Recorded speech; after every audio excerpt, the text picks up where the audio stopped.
A bit of refreshing news for us, not for the ADC-led coalition, don't care about them, but for well-meaning Nigerians, the people of Onitsha North, and everyone that believes in justice, equity, and fairness.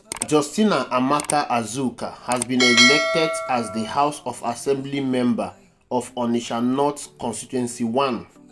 She contested under African Democratic Congress, the ADC, the new coalition that has been adopted by Mr. Peter Obi.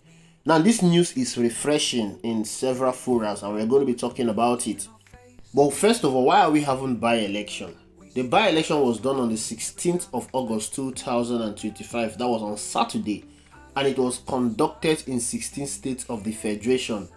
A by-election is a special election held to fill a vacant elective position in the legislative or other public offices before the end of the original term. It occurs when a seat becomes vacant due to reasons such as death, resignation, removal, or disqualification of the incumbent. The essence of a by-election is to ensure continuous representation of a constituency, maintaining the democratic process and preventing a gap in governance. Like I said, the election was conducted across 12 states in Nigeria to fill 16 vacant seats in the Senate, House of Representatives, and the State Houses of Assembly. The elections involved approximately 3,553,659 registered voters in 32 local government areas, 356 wards, and 6,987 polling units. 2 senatorial positions were filled up. For instance, in Anambra South Senatorial District, there was an election that was conducted to fill the vacant position due to the death of Senator Ifeanyi Ubah. In Edo Central Senatorial District, an election was done to fill the vacant position due to the resignation of Senator Monday Okpebholo, who contested the governorship election of Edo State. Elections were also conducted to fill positions in the Federal House of Representatives. There were elections in Babura Gaki Federal Constituency in Jigawa State due to the death of the incumbent Isa Dongoyaro, and there was also an election in Chinko Kajuru Federal Constituency in Kaduna State due to the death of the incumbent Ekene Adams. There was also an election in Ibadan North Federal Constituency due to the death of the incumbent Honorable Musuludin Olaide. In the State House constituency, Onitsha North precisely, which is where we'll be focusing on, an election was also done to fill the vacant position of the Onitsha North 1 state constituency due to the death of the incumbent, Honorable Azuka. Now, there is something profound about his death. This man was representing Onitsha North constituency in the Anambra State House of Assembly as a Labour Party member. He was kidnapped and murdered in Anambra State by his adopters. So an election was held to fill the vacant position, and various political parties were jostling to fill the position that was left by a man that was murdered in a state. Even the governor of Anambra State, Charles Soludo, mocked the slain House of Assembly member. House of Assembly.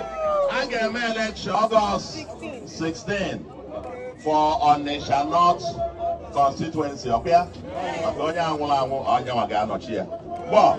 then November 8th, I have been called. That video is very pathetic to watch. I mean, I don't even understand what is happening to Governor Charles Soludo. He is so insensitive and he talks so careless.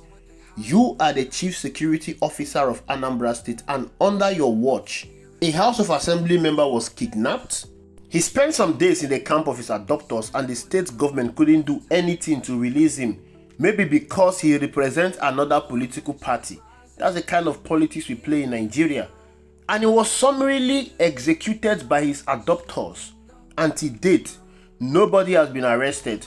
Nobody has been paraded. The people that killed Honorable Azuka are still walking freely on the street of Anambra State. But the governor was bold enough to carry someone else to go and campaign to fill the vacant position of a politician that was murdered under his watch. If there was any humanity left in Governor Charles Soludo, he would not even have allowed his party to contest in that election. He would have gone all out to support the person that was representing the slain honorable. He should have seen the death of that politician as his own responsibility and understands that he fails in his responsibility in protecting the life of Anambra. Not only did he ask his party to contest, he also went in the campaign ground to mock a slain politician. Not only did he mock a slain politician, he did it in the most despicable, inhuman way, referring to him as a dead man. Well, because of the by-election that was scheduled to take place, the wife of the slain politician, Justina Amaka Azuka, decided to step in and fill the void that was left by her husband. She decided to contest that election. She was supposed to contest under Labour Party, but because of the internal crisis in the Labour Party, INEC refused to recognize the list that was submitted by Julius Abure-led National Working Committee. This means that Labour Party candidates were not represented in this by-election. So the woman contested under African Democratic Congress, ADC, the new coalition party that was adopted by Mr. Peter Obi. Peter Obi ensured that he campaigned vigorously for this woman. He took her around the world in Anambra State campaigning for her, held her by the hand, advertised on his social media platform asking the people to support her and other ADC members that were contesting across the country.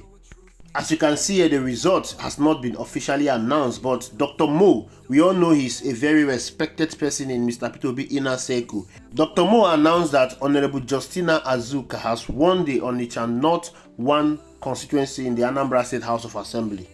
This incident is almost like the same incident we had in Enugu State during the general election in 2023.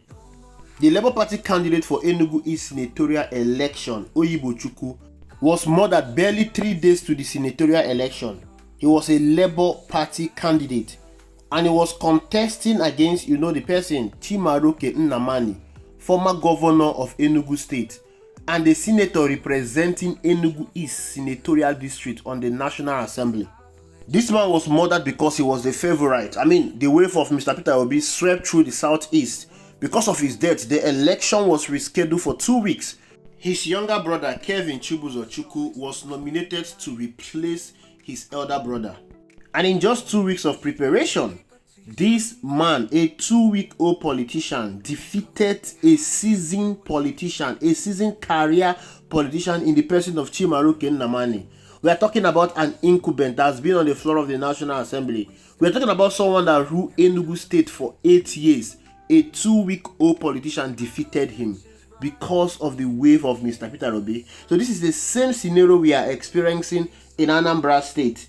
This didn't just happen in a political party that is well known in Anambra State, but in a relatively unknown ADC. Like how? How will you expect ADC to win an election in Anambra State? This all points to the political weight, to the political pull, to the political wave of one man, Mr. Peter Obi. Anywhere he goes, his influence is far-reaching. He did it in Labour Party, and now he's doing it in ADC, a political party that most Nigerians are not even aware exists. Is winning an election in Anambra State, defeating Abga. It shows that Mr. Peter Obi is the man of the moment. It shows that Mr. Peter Obi is the man that Nigerians listen to.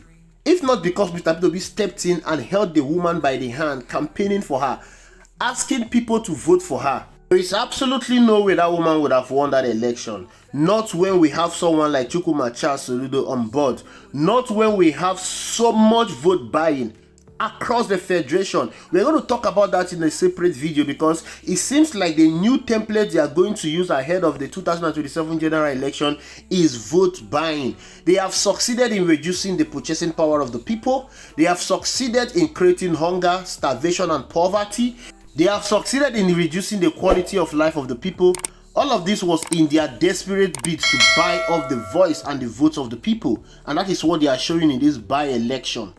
But despite the vote buying, despite everything that they tried to do in Anambra State, this woman, an ADC candidate, emerged victorious due to the presence of Mr. Peter Obi. Mr. Peter Obi is already showing his capabilities and what he can bring to the table to the ADC-led coalition. For your information, Anambra State was not the only state that this by-election was conducted. For instance, I mentioned Kaduna State in the Chico Federal House of Representatives. Malam Nasir El-Rufai is from Kaduna State and is also part of this ADC-led coalition. He also had a candidate in ADC that he campaigned for, but he did not win the election. APC won in Kaduna State. If Malam Nasir El-Rufai has the pull and popularity just like Mr. Peter Obi, he would have won in Kaduna State. But he did not. So it is not by asking for the presidential ticket to be given to you because you are from the north or you have the money to buy off delegate. But what are you going to bring to the table? That is what you should be asking. Of all the politicians in the ADC, look at what Mr. Peter Obi is already doing. Mr. Peter Obi has the capabilities to bring voters to the table. Mr. Peter Obi has the capabilities to energize young voters across the country, to captivate the minds of voters to believe in the ADC and the message the ADC is bringing. Only Mr. Peter Obi has the ability to convince millions of young Nigerians to vote for the ADC. This is not just word of mouth. This is what he has done before and this is what he is doing. And I'm still wondering why the ADC is yet to recognize that their best candidate so far for the 2027 presidential election is Mr. Peter Obi. I am sure they understand this because there is no politician in Nigeria that do not know the worth of Mr. Peter Obi, not after what he did in 2023 presidential election. Maybe they are not ready for 2027 election.